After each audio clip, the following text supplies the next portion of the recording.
सखा हमारे पितमात स्वामी, सखा हमारे हे नाथ नारायण वासुदेव। श्री कृष्ण गोविंद हरे मुरारी, हे नाथ नारायण वासुदेव। श्री कृष्ण गोविंद हरे मुरारी, हे नाथ नारायण वासुदेव।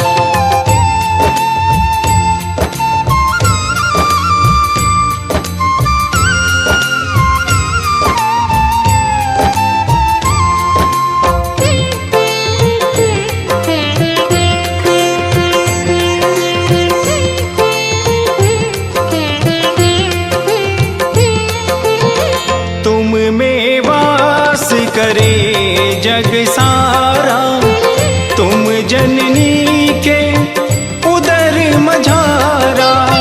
नाथ चतुर्भुज अंतर्यामी, रघु विराट रूपों के स्वामी, रघु विराट रूपों के स्वामी। सूक्ष्म रूप धरि गर्भ पधारे, सूक्ष्म रूप धरि गर्भ पधारे, हे नाथ